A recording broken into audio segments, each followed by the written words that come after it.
BNR gold and diamonds తరుగు తక్కువ బంగారం ఎక్కువ. ఇప్పుడు మన వైజాగ్లో. ఇప్పుడు ఒకటి పాత సాంగ్స్ లాగన్నా ఉండాలి, లేదా క్యాబరే సాంగ్ అన్నా ఉండాలి.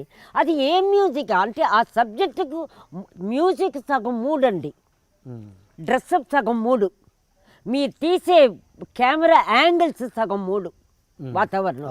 ఈ మూడులోనే మా యాక్టింగ్. మీరు మూడులో 4 మూడ్లు దొబ్బేస్తే ఇంకేం యాక్ట్ చేస్తాం మేము? ఒకటి ఒక బాట. రెండోది ఆ సబ్జెక్ట్ సావిత్రి అమ్మదాని వద్దు. మీరు మహానటిని పేరు పెట్టిన తర్వాత ఎవరిని అడగాలి అడగకూడదని బేసిక్లోనే మీలో ఈగో ఉంది. బేసిక్లో ఎక్కడ నిజం చెప్తే నిజం తీయాల్సి వస్తుందో కాబట్టి మమ్మల్ని మీరు కలవల. ఓకే, మీరు ఆల్రెడీ సినిమాగా తీయాలని నిర్ణయించుకున్నారు. అప్పుడు అది 100% బిజినెస్సే. అక్కడేమో అక్క చెల్లెళ్ళ లోపల ప్రాబ్లమ్స్ స్టార్ట్ అవ్వాలని అనుకున్నారు, కానీ అక్కడ అవ్వదు. మీకు అర్థమైందా? 5 మెంబర్స్ ఇట్లా ఒక్కొక్క దానికి పర్యావసనం ఏదో మీ తెలుగులో. తర్వాత విషయం మీరు ఆలోచించటల్లా మనకెంత వస్తుంది మనకు తక్కువది ఇంతేనా? అలా ఉన్నప్పుడు ఎవరి పేరు పెట్టుకొని మీరు సంపాదించుకుంటున్నారు? ఎవరన్నా చస్తే మీరు సంపాదించుకుంటున్నారు, ఎవరన్నా పాడైపోతే మీరు సంపాదించుకుంటారు. బట్ వీళ్ళకేం వద్దా? మరి సావిత్రమ్మ పోయింది 81లో. ఆవిడకి పోయేటప్పటికి 52 ఇయర్స్. ఆవిడకి సూపర్గా తీశారు ఆవిడ్ని. పాసమల్లర్, అదే రక్త సంబంధం ఏదో ఉంది కదా, అది తమిళ్లో శివాజీ గణేశన్ యాక్ట్ చేసినాం. నేను ఉన్నాను కదండి. పెద్ద ఆవిడి ఎవరిని ఓన్ సిస్టర్ను కూడా తీయరండి, అంత బాగా ఆవిడ్ని తీర్చింది. వాళ్ళిద్దరూ అంత బాగున్నారు. ఆ బిడ్డలు కూడా 5 మంది ఎవ్రీ ఇయర్ కలుస్తారు. ఫేసులు కూడా తమాషా అద్దరం ప్రింటే. అందరూ ఒక తల్లికి పుట్టినట్టే ఉంటాయి మొక్కలు. అది పెద్ద వండర్ అక్కడ. ఓకే, అక్కడ ఎవరిని అడగల. తర్వాత 11 నెలలు ఆవిడ జేజే హాస్పిటల్లోనే ఉన్నది, పెద్ద వైఫ్కి పెద్ద కూతురు హాస్పిటల్లో. నేను చూశానండి, ఇలా చేయి పట్టుకొని ఇలా కూర్చునేవాడు జమిని మామ పొద్దున్నుంచి రాత్రి దాకా. ఇప్పుడు ఐటీ అని. అయింది 1% కూడా తప్పు లేదండి. తప్పంతా సావిత్రమ్మదే. ఎట్లా తప్పు అంటే చెడ్డ కాదు, బాగా మొండి అంటే అంతా ఇంత మొండి కాదు. ఎంత ధర్మగుణం ఉందో, ఎంత ఫ్రెండ్లీ నేచర్ ఉందో, అంత ఈక్వల్గా ధైర్యము మొండి. ఓకే, ఆ మొండితనం ఏమవుతుంది మీకు? నేనింతే నాకు ఇలాగే కావాలి అంతేనండి. చెడు కాదు అది ఆవిడికి చెడు అయింది. ఓకే, దగ్గర చాలా ప్రేమించే వాళ్ళందరినీ పో అనేదే తప్ప వాళ్ళు ఎంతసేపు ఉంటారండి? గోడ దూకినప్పుడు నాకు తెలుసండి ఆ సబ్జెక్ట్, కుక్కలు తరిమినప్పుడు నేనున్నానండి ఆ సబ్జెక్ట్. అందుకే మీకన్నా వంట రూమ్ దాకా వెళ్ళేది ఒక ఫ్రెండ్షిప్, బెడ్రూమ్ దాకా వెళ్ళేది ఒక ఫ్రెండ్షిప్, బాత్రూమ్ లోపలికి వెళ్ళి స్నానం చేయించేది ఒక ఫ్రెండ్షిప్. ఆ 3 నేను చేశానండి అమ్మకి. అక్కని పిలిస్తే ఒక సంఘటన, ఒక చాలా పెద్ద సీనియర్ ఆర్టిస్ట్, ప్రాణని హిందీ ఆర్టిస్టు, ఏదో 72లో న్యూజిలాండ్స్లో విరాళం కోసం ఒక ఫంక్షన్ పెట్టాడు. అప్పుడు వీలైనంత వరకు భానుమతమ్మకి, సావిత్రక్కకి, దేవికకి గొడవలు వచ్చేది నా వల్ల. నాతో రావాలి అట్లా పెట్టు ఆ ఒక సీజను. అందుకని ఎక్కువ ఇక్కడ వచ్చేదాన్ని. అక్క కూడా ఫంక్షన్లో చూస్తే మాట్లాడేవాళ్ళు కాదు. దాంట్లో సీనియర్ హీరోయిన్ ఒక ఆవిడ అమ్మ అన్న, ఏంటి అమ్మని పిలుస్తావు అనింది. పక్కనే వెంటనే అమ్మ సావిత్రక్క, అప్పటి వరకు అక్క, సిగ్గులేదు నీకు? పోయి దాన్ని అమ్మ అని అంటూ నన్ను వెళ్ళానమ్మ అనింది. అప్పటి నుంచి ఇంకా ఆవిడని వదలటం మానేశానండి. అంటే సంఘటనలు. అప్పుడే ఆవిడ ఏలం వేస్తున్నాడు ఒక మామూలు గంధం దండ, ఎవరు ప్రాణు, దాన్ని మైలాపూర్ ఇల్లు రాసిచ్చిందండి. మైలాపూర్ ఇల్లు రాసిచ్చింది.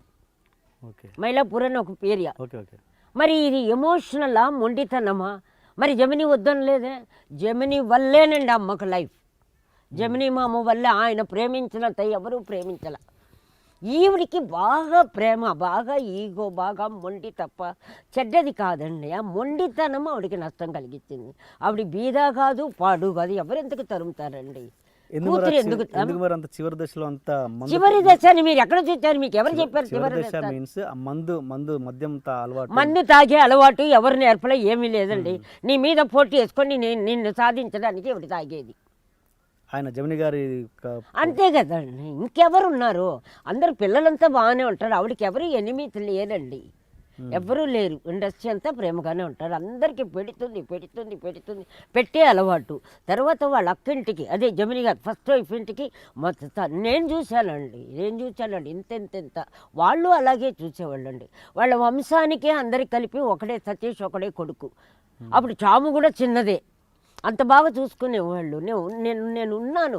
అలాగే ఒకసారి కార్ డ్రైవింగ్ అమ్మ ఉంది, వైట్ పంజాబీ డ్రెస్సు, ఫుల్గా పసుపు పూసేసుకొని కారు తోలుతా ఉంది. నేను పక్కన కూర్చున్నా. సూపర్గా వెళ్ళి ఒకరిని గుద్దేసింది. నంబరు దిగు అనింది. నాకేమో వణుకు, దిగా. కారులో అలా బారేసింది. ఇలా తిప్పుకుంటూ వచ్చేసిందండి, చెయ్యి ఇలా పెట్టుకొని ఇలా ఇంటికి వచ్చేసింది. ఆ కారు ఏమైందో, గుద్దింది ఏమైందో తెలియదు. అంత ముండి ఆవిడ. ఇవి మీరు చూసారా, నేను చూసానా? ఇప్పుడు ఇవన్నీ మనం సినిమాలో చూపించలేము. ఇక్కడికి చూస్తే ప్రతివాడు ఒక కథ చెప్తున్నాడు సావిత్రి గురించి. అప్పుడు అది అబద్ధం చెప్పాలంటే నేను అక్కడ ఉండకూడదు వాళ్ళకి. అందుకే నన్ను తరిమేశారు. ఓకే, అదే కానీ కొన్ని చెప్పలేమనుకోండి. ఇంటిమేసీ అనేది వేరు, అండర్స్టాండింగ్ ఆ ఫ్రెండ్షిప్ వేరు, ఒక టైం పాసింగ్ అని ఒక ఫ్రెండ్షిప్ వేరు. ఇట్లా ఫ్రెండ్షిప్లో కూడా కొన్ని వేల రకాలు ఉంటాయండి. జనరల్గా స్నేహం ఏంటి, ఎవరన్నా చచ్చిపోయినా పెళ్ళిళ్ళు వస్తే చాలా హెల్ప్ చేసినట్టు డ్రామాలు చేసి ఆ తర్వాత సంవత్సరం అంతా వాళ్ళని వాడుకొని దొబ్బుతారు. అది ఒక ఫ్రెండ్షిప్. అన్ని రకాలు చూసే కదండి వచ్చాం. ఇప్పుడు మీరు చూస్తున్న ఈ వాతావరణంలో ఇవి నేర్పేవాళ్ళు, చెప్పేవాళ్ళు, తిట్టేవాళ్ళు, నేను పస్తున్నానా, బాగున్నానా, ఏమన్నా కనపడుతూ ఉన్నా, హ్యాపీగా రిలాక్స్గా ఉన్నాం. ఇది ప్రాప్తం, మనం కొనుక్కుంటే వచ్చేది కాదండి. అందుకని ఈ ఫిలాసఫీ సావిత్రి అమ్మది ఒకటి మాత్రం మహానటి ఇచ్చారు. ఆయనకి అది ప్లస్, ఓన్లీ ప్రొడ్యూసర్కి ప్లస్. ఆర్టిస్టులు కూడా పెద్ద ప్లస్ అని నేను అనుకోనండి. ఎందుకంటే ఓవర్ ఇమేజ్ వచ్చేసిందంటే ఆ తర్వాత అంతకంటే బెటర్ క్యారెక్టర్ వచ్చినా కూడా వాళ్ళు దాన్నే కంపేర్ చేస్తారు. ఎవరు, కీర్తి సురేష్ గురించి? ఎవరు పేర్లు వద్దండి, మీరు ఎందుకు పేర్లు అవుతారు? అర్థమైపోయింది, అందుకని అది అర్థమైతే మీరు మనసులో పెట్టుకొని మీరు సపరేట్గా చెప్పుకోండి. నా నోటితో నుంచి ఎందుకు? Any artist.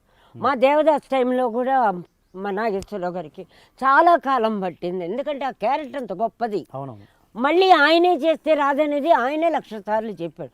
ఒక అన్మెచ్యూర్డ్గా ఉన్నప్పుడు, కొత్తగా ఉన్నప్పుడు నిజంగా భయపడి ఆ ఇన్నసెంట్గా మనం తెలియక చేసేస్తాం. తర్వాత చేసేటప్పుడు కాన్షియస్గా చేస్తాం. అవును, మనం చేస్తున్నామని చేసేటప్పటికి భావాలు మారిపోతాయి. దీంట్లో ఈ అమ్మాయి చేసింది కంటే కూడా అమ్మాయిని మోల్డ్ చేసింది చాలా గొప్పగా చేశారు అందరు చెప్పడం, ఫోటోలు, అది గొప్ప. బట్ ఆర్టిస్ట్గా క్యారెక్టర్ ఏమిటి, నెక్స్ట్ పిక్చర్లో ఆవిడ వేషం ఏంటి? అవును, ఆ డేంజర్ అయితే ఉంటుంది. మీకు అర్థం కాల. అప్పుడు ఏమవుతుంది, మీకు మైనస్ అవుతుంది. మీరు ఒకవేళ ఏమిచ్చినా ఇప్పుడు ఆ పిల్ల ఫ్రాక్ వేసినా కూడా మైనస్ అయిపోతుంది. అదే ఎందుకంటే నీ వల్ల అమెరికాలోనే చీరలు కట్టుకున్నట్టు ఏదో యాడ్లు చూశారు టీవీలో. ఇప్పుడు నువ్వు ఏం డ్రెస్ వేస్తావు? ఇంకా ఇదే పూలు ఇదే జడేసుకోకపోతే నేను చూడరు. చూడనంటే కొద్ది టైం పడుతుంది. అంటే ఆ పిక్చర్ సక్సెస్ అవుతే నీకు మించి అప్పుడు నువ్వు సక్సెస్ అవుతావు. ఈ ప్రాబ్లం చాలా ఉంది కదా ఇప్పుడు. రైక్ అదే నేను అది రివ్యూలో అదే చెప్పాను. శంకరాభరణంగా తర్వాత సోమయాజులు గారికి ఎలాంటి ప్రాబ్లం అయిందో. మా పిక్చర్ అప్పుడు మొత్తం పోయింది కదా అప్పులప్పారావులో. ఇలా మూసుకొని పోయి తాగేసి వస్తాడు. అంటే నేను అప్పుడే చెప్పాను షూటింగ్లో, మీ పని అయిపోయిందన్న. అమ్మ మొత్తం పోయిందన్నాడు, కెరీరే పోయింది. శంకరాచార్యని పోయి అప్పులప్పారావులో దొంగ తాగుడుగాను ఒక బ్రోతల ఇంటికి వెళ్ళి వచ్చినట్టు చూపిస్తే ఎట్లా? ఏమంటే అంటే ఎంత ప్రభావం ఉంది ఆర్టిస్టులది పబ్లిక్లో అని చెప్పడానికి మీకు చెప్పాను. ఇంత ప్రభావం ఉన్నప్పుడు ఇప్పుడు ఎందుకు ఇలాంటి సినిమాలు అంటే ఇప్పుడు ఉన్న వాళ్ళకు టేస్ట్ లేదు, మ్యూజిక్ సెన్స్ లేదు, వాళ్ళకి తెలీదు. విజిల్ కొట్టే పిల్లలు, దానికి ఆ పిల్లలతనమైన సినిమాలు బాగుంటాయి. మంచి మ్యూజిక్ వేస్తే వాళ్ళకి ఏమొస్తుంది, నిద్రపోతారు. అది ఒక చోట్ల నేను చెప్పా. అప్పుడు మ్యూజిక్ వేస్తే నిద్రపోవడానికి, ప్రేమించుకోవడానికి. ఇప్పుడు మ్యూజిక్ వేస్తే విడిపోవడానికి, కొట్టుకోవడానికి, మెలకు రావడానికి, భయం రావడానికి.